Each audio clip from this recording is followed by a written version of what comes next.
although he later became known as the Elephant Man. Joseph Merrick was an apparently normal-looking, healthy baby when he was born in 1862 in Leicester, England. In fact, there were no signs of Merrick being anything but a happy little boy until he turned 5 years old. The first sign that something wasn't right was the appearance of a lip tumor that soon spread over one side of his face. Next, a lump appeared on his forehead, which would continue to grow over the next few years, and resulted in a significant enlargement of his head. By the time he was an adult, his face and head had grown to 3 feet in diameter, partly due to the bony growths, and partly due to the extra rough skin hanging from his face and head, while his feet and his right arm also grew abnormally, and his hip was defective. Other body parts developed normally, giving Merrick an uneven appearance and causing difficulty when he walked and moved around. Because of its unique appearance and physical limitations, Merrick ended up living in a workhouse, a sort of British asylum for the poor and the infirm. He eventually escaped and joined a freak show,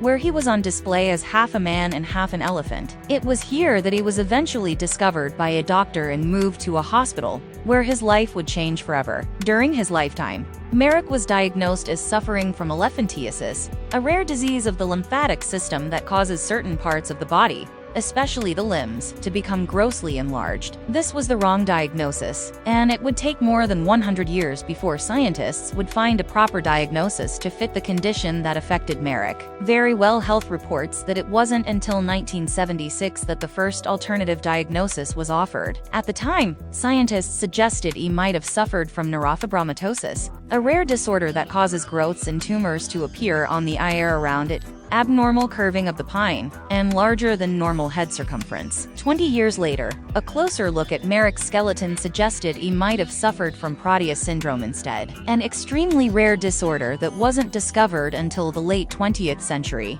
Proteus syndrome offers a much better match to Merrick's symptoms, including benign tumors growing to very large sizes, a higher risk of pulmonary embolism, fatty growths, the rapid growth of the head or limbs in a patchy pattern. In modern times, Proteus syndrome is managed partly through repeated surgeries to remove growths, something that would have been too risky in the 1800s. There's still an ongoing debate as to what exactly Merrick was suffering from. One of the newest theories is that he might have suffered from both neurofibromatosis and Proteus syndrome, a combination that could explain his sudden and unexpected death years later. Dr. Frederick Treves from the Royal London Hospital became interested in Merrick when he was still part of the freak show, and often examined him in an effort to better understand his condition. Despite his physical appearance and his shocking measurements, Treves reported Merrick's head was at 1.36 inches in diameter, while one of his fingers measured 5 inches in diameter. Merrick was considered healthy by general standards. Of course, more serious issues connected to Proteus syndrome,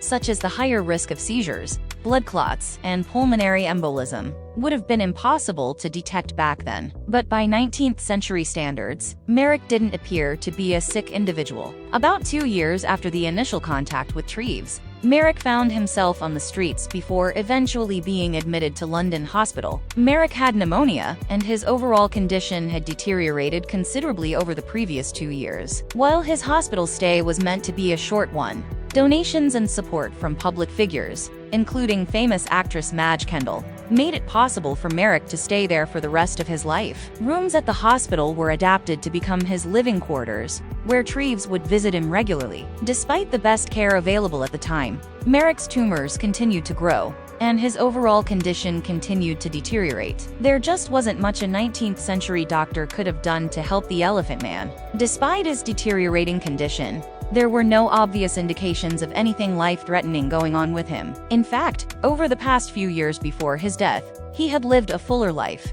engaging in outings to the theater and the countryside. In April 1890, however, Merrick was found dead on his bed at the age of 27. Most of his life, Merrick had slept sitting up, using his bent knees as a place to rest his head. While at London Hospital, he had a bed, but would still sleep in an upright position, propped by pillows to help support the weight of his head. But on that fateful night in 1890, Merrick had chosen to lie down on his bed. His cause of death was initially ruled as caused by asphyxiation. Basically, the weight of Merrick's head, which is believed to have been around 20 pounds, had caused him to suffocate once he lay down. Recent research, however, suggests this might not have been the case. Thomas Jefferson University Hospital's surgeon Alex Vaccaro was able to scan Merrick's skeleton, which has been held at the Royal London Hospital since his death, and then examine it as a computer model. The scan shows issues with some of Merrick's vertebrae, which Vaccaro believes explains his death. He likely crushed or severed his own spinal cord